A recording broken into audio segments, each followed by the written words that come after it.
창세기 1장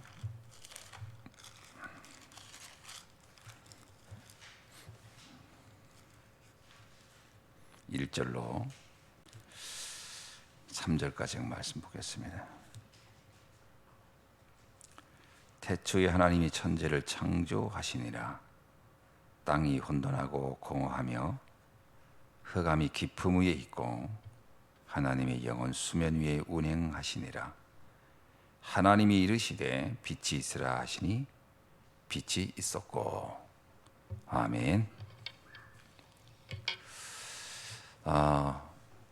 오늘부터 한 달 동안 7가지의 여정을 우리가 한번 살펴보려고 합니다. 그 중에 오늘이 성삼위 하나님의 임재에 관한 말씀을 우리 함께 살펴보려고 합니다. 많은 사람들이 실제로 신앙생활을 하면서도 가장 안 되는 게 뭐냐? 실제로 말씀을 언약으로 붙잡고 인도받는 게 잘 안 돼요. 보통 이러잖아요. 말씀은 말씀대로 따로 있고 자신의 생각대로 또 거의 움직입니다. 그러다 보니까 말씀과 삶이 자꾸 분리되어 있는 그런 삶을 살게 되죠. 근데 가장 중요한 것은 신앙인에게 있어서 말씀 인도받는 게 가장 중요합니다. 사실은 이미 우리는 구원받은 하나님의 자녀이기 때문에 구원받은 하나님 자녀에게 주신 최고의 축복과 선물이 뭐냐? 하나님의 말씀이죠. 그래서 말씀 따라가는 게 가장 중요합니다.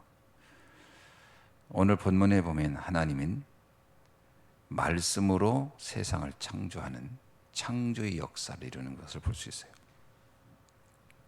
그래서 하나님의 말씀이 우리의 영혼 속에 잘 박힌 못처럼 박혀야 한다라는 거죠. 전도서 12장 11절에도 이 말씀이 우리의 영혼 속에 마치 못이 박힌 것처럼 박혀 있어야 된다. 이사야 22장 23절에는 이 잘 박힌 못 위에 이스라엘의 영광이 걸린다 이렇게 얘기했습니다. 우리 성도의 삶의 영광은 바로 이 말씀 위에 있다라는 거죠. 그래서 말씀을 의지한 삶이 가장 중요한 삶입니다. 자, 문제는 이 말씀이 우리에게 왜 박히지 못하는가? 다른 말씀이 이미 들어와 있다는 것. 다른 말이 들어와 있죠. 우리 안에 복음이 아닌 다른 것들이 너무 많이 이미 들어와서 자리를 잡고 있다라는 겁니다. 그래서 이것을 바꾸는 것이 아주 중요하죠. 사실 우리가 말씀을 계속 듣는 것은 어떤 새로운 것을 듣는다기보다는 우리를 새롭게 말씀으로 각인뿌리 체질 내리기 때문이다 이렇게 보는 게 정확합니다. 사실 저는 우리가 성경의 많은 인물들 중에 요셉에 대한 이야기를 정말 많이 듣지 않습니까? 저 자신도 많이 하고요. 사실 제가 옛날 같았으면은 한 인물에 관해서 이렇게 제가 많이 듣거나 말한다는 게 되게 불편했어요. 왜냐하면 우리들도 모르게 머릿속에 어떤 게 공식화되냐면 뭔가 새로운 것을 해야 된다고 하는 생각을 진짜 많이 하거든요. 근데 사실은 그게 굉장히 위험한 겁니다. 새로운 것이라는 게. 예수님도 하나님도 그랬죠. 해 아래 새 것이 없다고요. 새 것이 없습니다. 사실은 다 뭔가 새로운 것을 한다는 것 자체가 강박관념 같은 거죠. 새 것이 없죠. 하나님의 말씀이 언제나 어제나 오늘이나 영원히 동일한 말씀이기 때문에 말씀을 각인시키는 게 가장 중요합니다. 사실 이 말씀을 그렇게 듣다 보니까 나도 모르게 어떤 상황이 되어지면 딱 떠오르는 것이 요셉이 떠오르더라고요. 그래, 요셉도 이런 상황에서 그거에 대해서 그렇게 원망하지 않았는데 그래, 굳이 나도 원망할 이유가 있을까? 예를 들면 이렇게까지 가는 시간이 요셉을 안다고 되는 게 아니라 요셉의 삶이 각인되면은 그게 좀 쉽게 되는 것 같아요. 중요한 건 각인입니다. 우리가 알고 있는 것과 아는 것을 적용하는 것은 다르지. 우리가 군대 가면은 PRI라고 들어보셨나요? 그 사로에 서가지고 이제 그 원형으로 된 곳에 한 가운데 그 하나의 그 목표를 향해서 전 군인이 둘러가지고 계속 훈련을 합니다. 엎드려 쏴, 앉아 쏴, 쪼그려 쏴, 엎드려. 하루 종일 하는지 그럼 너무 힘들어요. 이게. 아니 이걸 왜 이렇게 맨날 똑같은 걸 반복시키냐. 아, 다 알겠어. 우리가 다 한다고요. 막 이렇게 한다고요. 이제 이거 진짜 지겹다. 근데 실제로 어떤 위급한 상황이 되면요, 그게 그렇게 연습을 안 하면 그렇게 자세가 안 나옵니다. 저희 군대 있을 때 제가 이제 상병 때인데 탈영병이 이제 이웃 부대에서 일어났어요. 우리 부대는 아니고 우리가 이제 그 포병이니까 알파 브라보 찰리라고 이렇게 이름을 그렇게 불렀는데 그 중에 이제 우리는 알파 부대에 있었는데 이제 찰리 부대에서 한 사병이 타로고 이렇게 탈출한 거예요. 탈출해가지고 이제 그 사병이 가는데 그냥 간 게 아니고 많은 무기를 가지고 막 수류탄과 많은 그 총알을 가지고 이제 나간 겁니다. 탈영을 한 겁니다. 그래가지고 이제 전 부대가 다 비상이 걸려서 그 친구를 이제 찾으러 가는데 이 친구가 막 그 뒤에다가 총을 쏘면서 도망을 갔나 봐요. 어느 시점에서 전 부대원들이 그 친구를 잡는다고 총을 쏘는데 얼마나 많은 실탄을 가졌겠어요, 우리들. 그리고 또 실탄에는 쏘면 꼭 다 주스라고 하잖아요. 그 돈 같은데. 전 부대원들이 그 친구가 총을 쏘니까 같이 대응 사격합니다. 물론 이제 걔를 죽일 생각이 없으니까 또 그랬는데 총을 쏘는데 보니까요, 우리는 이제 뒤에서 이렇게 이제 후방 부대에 쫓아가는 그 부대원들이 먼저 막 그렇게 추적하고 우리는 그 뒤에서 이제 쫓아가는데 어디다 쏘느냐, 다 하늘에다 쏘더라고요.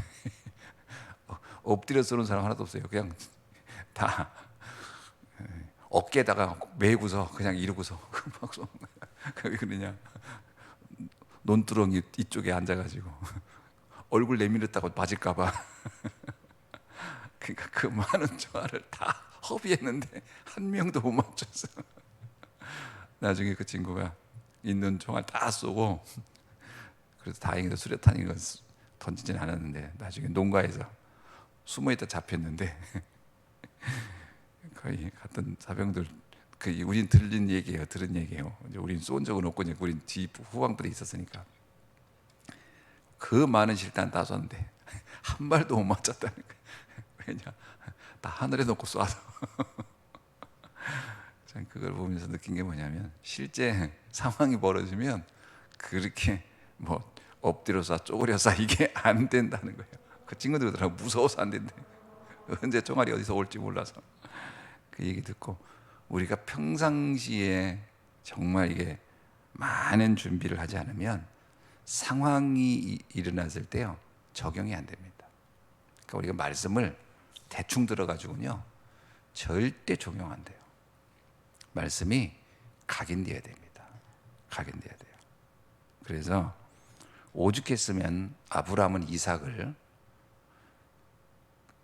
그야말로 그냥 하나님께서 이삭을 번제물로 드려라. 그게 이삭에게는 각인시킨 사건이잖아요.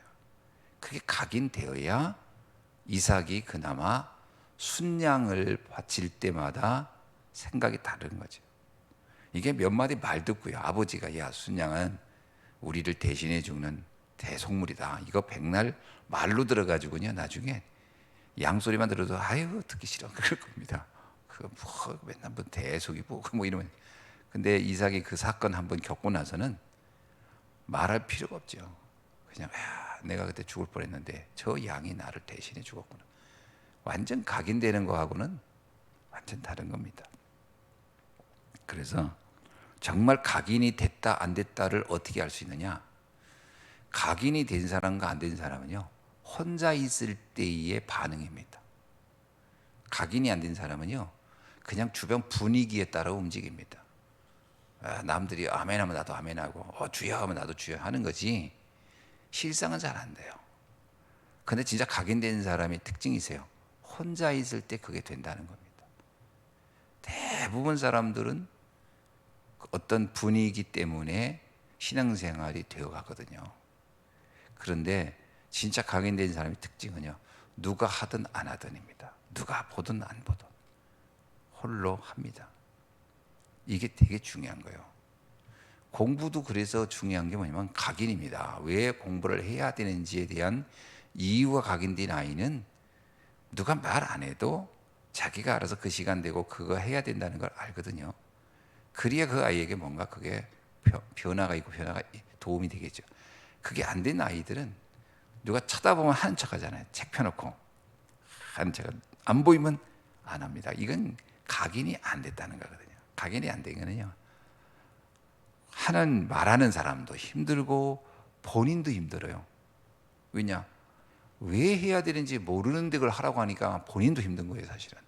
그래서 굉장히 중요한 게 의미가, 그 가치가 각인되는 게 그래서 중요한 겁니다. 신앙생활도 그렇잖아요. 해야 되는 이유를 모르는데, 기도해야 할 이유도 모르고 찬양해야 할 이유도 모르고 예배드려야 할 이유도 잘 모르는데 드려라 하라, 그거 같이 어려운 게 없는 거예요. 말하는 사람도 어렵고 당사자도 어렵고. 저는 왜 랩런트들이 신앙생활을 하다가 중도에 무너지느냐? 정확히 말하면 말씀이 각인이 안 됐기 때문에 그렇습니다.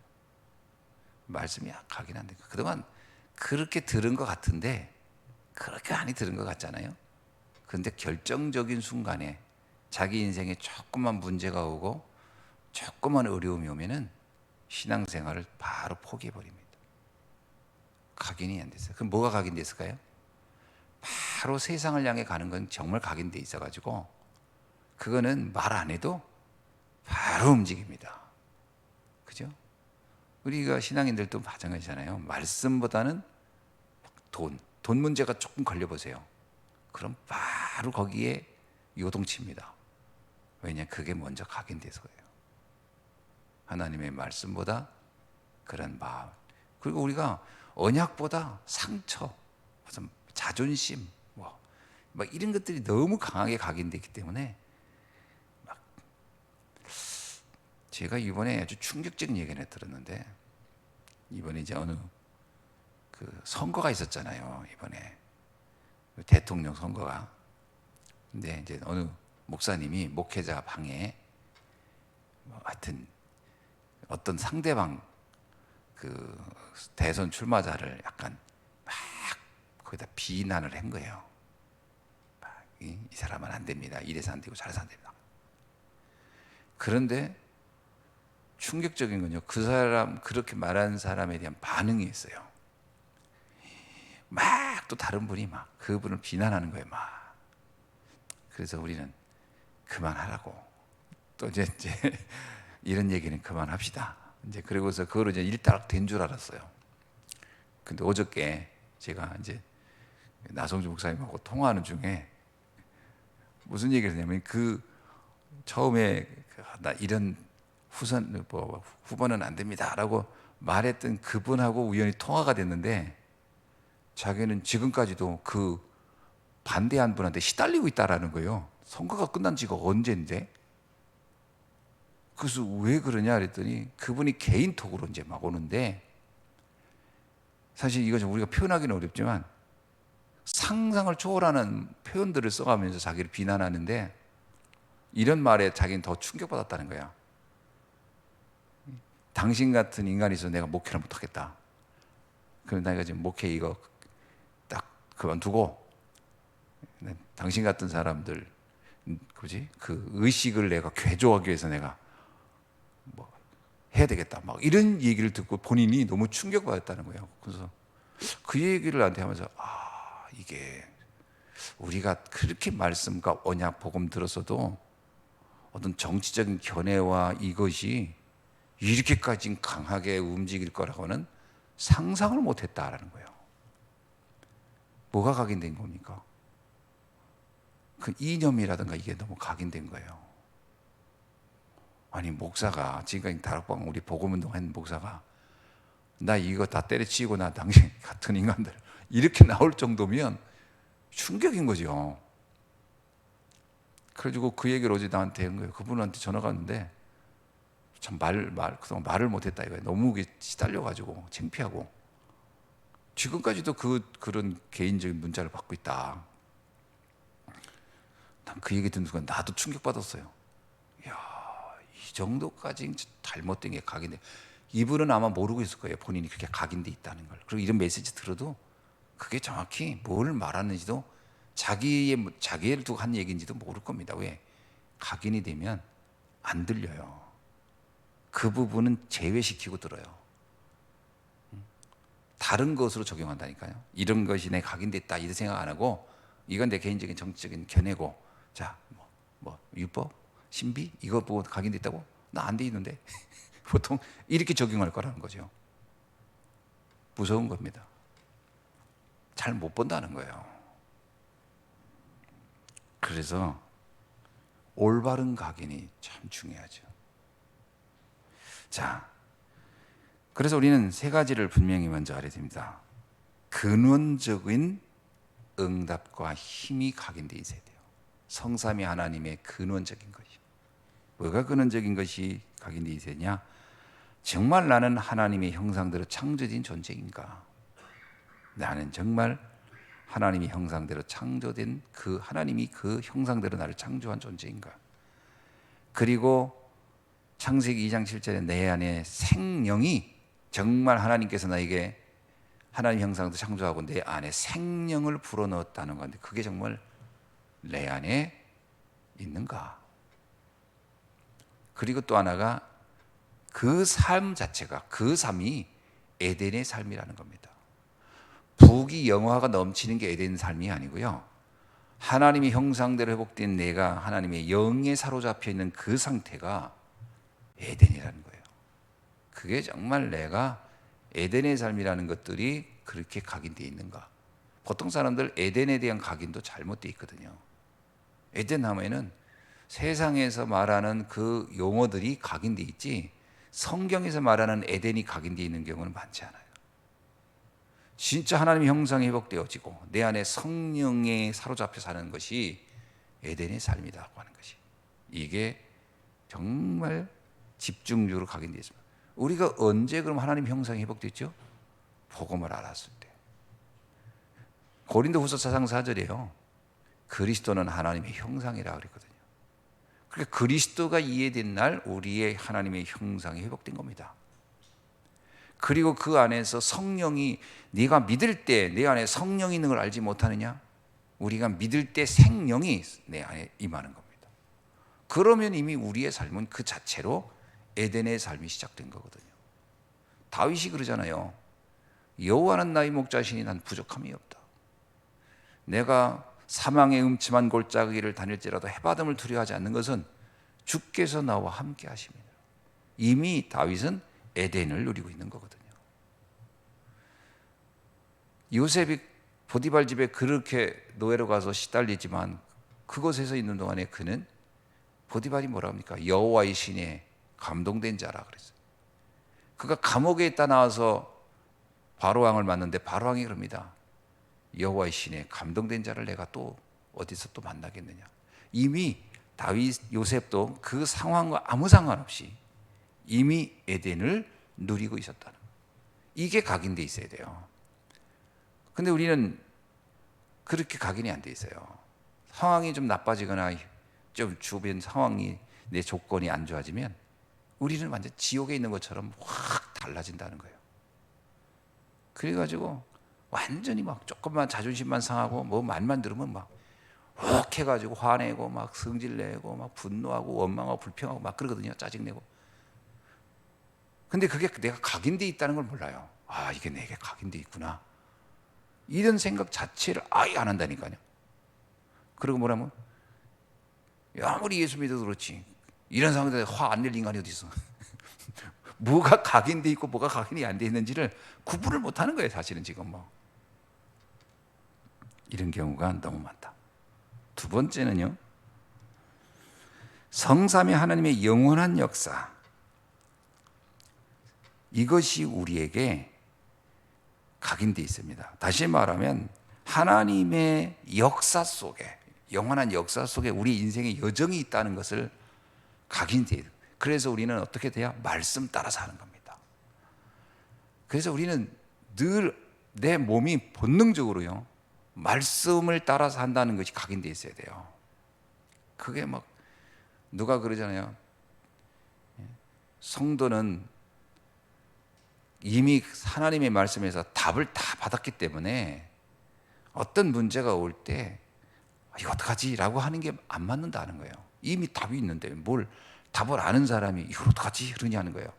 문제는 반드시 답이 있는데 어떻게 해요? 성경 안에, 말씀 안에 답을 다 담아놨다. 말씀 따라가는 것이다. 그래서 어떤 상황이 터지면 제일 먼저 뭐부터 해죠? 하나님은 뭐라고 하시지? 이렇게 딱 머리가 돌아가야 된다는 거예요. 하나님은 뭐라고 하실까? 또 하나는요, 우리는 모든 사건을 전도의 관점으로 봐야 된다는 거예요. 왜 이런 사람을 만나게 했을까?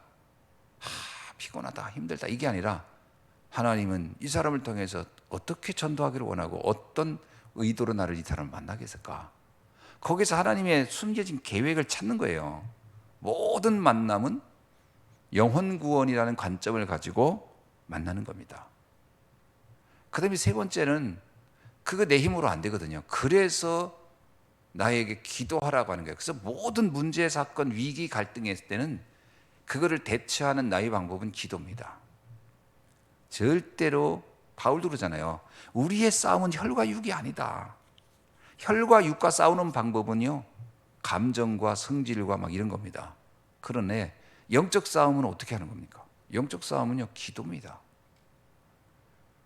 싸우는 방법이 달라요. 말씀 잡고 기도하는 게 최고의 영적 싸움 아닙니까? 우리는 억울하다고 해서 같이 막 맞대응하는 게 아니에요. 하나님 앞에 그 사건을 놓고 하나님의 숨은 계획이 뭔지 보고 기도하는 거죠. 이게 가장 중요한 영적 전쟁 아닙니까? 그래서 현실만 보지 말고 사실을 보고, 사실만 보지 말고 진실을 보고, 진실만 보지 말고 하나님의 그 영적 사실을 본다면 하나님의 계획이 뭔지를 보라. 이 말은 뭐예요? 그 상황을 하나님의 계획이라고 하는 그 거대한 흐름 속에서 기도로 그것을 적용하라는 말이죠. 이게 우리가 보는 성삼위 하나님의 영원한 역사다. 이게 우리에게 딱 각인되어 있어야 돼요. 그리고 세 번째는 뭐가 우리에게 각인되어 있었냐? 하나님의 역사는 시간표가 각인되어 있어요. 우리는 정말 조급해요. 어제도 어떤 우리 성도님의 전화를 받았는데 예배 잘 드리고 가서 또 부부싸움을 한 번 더 대판했더라고. 근데 부부싸움을 했는데 뭐라고 전화가 저한테 왔냐면 이거예요. 목사님, 어디 이럴 수가 있냐는 거예요. 그래서 왜요? 했더니 이제 표현은 이제 점잖하게 하는데 정말 이럴 수가 없어요. 진짜 너무 화나고 속상해요. 그래서 했더니 좀 뭐라고 하냐면 이거예요. 너무 말씀과 너무 맞지 않는 그런 행동을 해서 속상해가지고 이제 제가 바가지를 긁었다는 거죠. 그래서 내가 바가지가 깨지도록 긁지 말고 살짝 긁었어야 될 텐데 그랬더니 깨질 정도는 안 긁었대. 근데 그래도 진짜 너무 속상해서 바가지 좀 긁었다는 거예요. 그래서 내가 딱 듣고 얘기했어요. 근데 바가지를 긁는 이유가 이제 들어보니까 결국은 변화에 대한 기대 아니야. 자꾸 우리는요, 이 눈에 띄는 변화 있잖아요. 그런 게 너무 강해요. 내가 그래서요, 모든 게 어저께 메시지 나오지 않았냐? 모든 게 합력하여 선을 이룬다고. 근데 그 변화 중에서 가장 큰 변화가 행동의 변화가 아니다. 말의 변화가 아니고 표정의 변화가 아니다. 하나님의 자녀가 됐다는 것이 큰 변화인데 그게 기적 중에 기적 아니겠냐.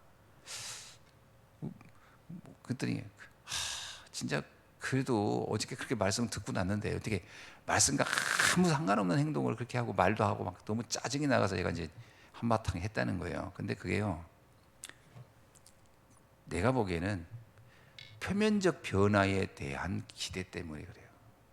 표면적 변화. 하나님이 우리의 표면적 변화를 기대하면 우리 어떻게 됐을까요? 진짜 우리는 하나님이 깨지는 바가지처럼 긁어댔을 거예요. 우리는 표면적 변화 잘 안 일어납니다. 한참 걸려요.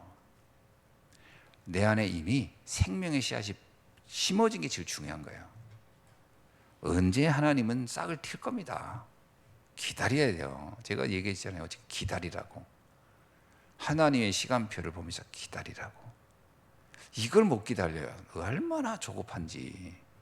그냥 막 당장 변화가 아니 어제 말씀 한번 들었다고 그 사람이 당장 변한다. 그걸 어떻게 그렇게 빨리 변할 수 있는 사람이 누가 있어요? 베드로도 3년을 들었는데 잘 안 변했는데. 안 변해요. 잘 변화는 그렇게 좀 기다려야 돼요. 시간표가 하나님의 손에 있어요. 하늘과 땅의 모든 권세를 가지고 우리와 함께 한다면 그거로 충분한 겁니다. 하나님의 정확한 시간표에 따라서 다 싹을 튈 겁니다. 모든 씨앗이 싹 트는 시간이 다 똑같지 않아요. 다 달라요. 다 다릅니다. 하나님은 우리에게 오직 그리스도와 하나님 나라와 성령의 역사라는 가장 중요한 씨앗을 중심으로 역사에 간다고 하는 걸 믿으셔야 돼요. 어느 날 오순절 날이 이미 이름입니다. 어느 날 그날이 옵니다. 바람 같은 불 같은 역사를 아무도 막을 수 없는 그 시간표가 터지면 아무도 막을 수가 없어요. 그러나 그때까지는 사람들이 모르니까 답답하겠지만 생각해 보세요. 막 그 꽃이 막 팍 펴올 때는 아무도 못 막습니다. 그냥 막 확 일어납니다. 새싹이 막 쫙 올라올 때는요 아무도 못 막습니다. 바람 같은 불 같은 역사, 그 타이밍이 있어요. 기다리는 겁니다. 믿고. 그날 우리는 하나님의 3천 제자의 응답, 5천 제자의 응답을 보게 될 것입니다. 시간표를 기다려야 돼요. 너무 당장 눈에 보이는 변화를 너무 기대하지 말아라. 이거 역시 잘못된 각인이에요. 우리 그러잖아요. 애들한테 무슨 말 한마디 이렇게 하면 애들이 다 알았어. 알았어. 그럼 우리 뭐라 하는 줄 아세요? 얘 이제 알았구나. 얘 행동을 이렇게 하겠지. 절대 이렇게 안 합니다. 그냥 예의상 한마디 해준 겁니다. 그냥 알았다고. 그걸 그대로 고지대로 믿는 부모가 어디 있어요? 그걸 믿고서 그 아이를 막 그냥 초분으로 달달 볶으면 그 볶는 부모의 영적 문제지. 아이가 알았어 했지만 그걸 알았다고 들어듭니까? 알았어란 말 뒤에 뭐요? 못 알아들었다는 거 알았어? 이 얘기예요. 나 못 알아들은 거 알았냐고. 그 얘기를 한 거예요. 기대하지 마세요. 우리는 우리 자신이 세상을 바꿀 거라고 생각하는데 우리가 못 바꿉니다. 하나님이 시간표 따라 바꿔가는 것이지. 그래서 이 부분이 우리에게 각인돼 있어요. 성삼위 하나님의 능력. 자, 결론이 뭐냐? 노바디에 도전하는 겁니다. 노바디가 뭐냐면요, 아무것도 없어도 당장 눈에 뭔가가 안 보여도 nothing, 뭔가 도울 사람도 없어도 그것으로 도전하란 말이에요. 그것을 믿으라는 거예요. 그러니까 믿음은 바라는 것들의 실상에 보지 못하는 것의 증거라고 했어요. 그러면 믿음은 지금 당장 일어난다는 겁니까? 아니라요. 바라는 것들의 증거일 뿐이고 보지 못하는 것들의 실상일 뿐이지 지금 당장 일어나는 건 아니에요. 그러나 일어나고 있는 겁니다. 일어나고. 그래서 하나님의 나라를 어디다 비유했죠? 씨 비유해서 씨 비유. 씨를 뿌렸다. 누룩에 비유해요. 누룩 변하는 게 보이나요? 안 보여요. 서서히 변하는. 노바디입니다. 지금은 아무것도 없는 것 같고 아무것도 도움이 없는 것 같아요. 그러나 그것에 하나님의 역사는 돼요. 하나님의 역사는 원래 애당초 장 눈에 보이는 게 아닙니다. 우리는 저 자신도 굉장히 조급해했어요. 저 자신도. 특히 우리들이 자녀 키울 때 너무 조급하고 어떤 부부관계에서 너무 조급해요. 당장 변할 거라고 생각해요. 그게 우리들의 영적 문제입니다. 사실 하나님 올 때는 성령을 근심케 하는 거예요. 내가 알아서 다 하고 있는데 왜 저렇게 나서서 이렇게 설칠까? 이거 하지 않겠어요? 하나님께서는. 하나님은 하고 계신데. 오늘 또 이 비밀을 딱 붙잡고 응답받는 귀중한 날이 되기를 주의 이름으로 축원합니다. 기도하겠습니다. 하나님 감사합니다. 오늘 또 성삼위 하나님의 임재를 깊이 체험하게 하시고 오늘 하루도 최고의 응답을 누리는 날로 살아가게 하옵소서. 예수 그리스도의 이름으로 기도하옵나이다. 아멘.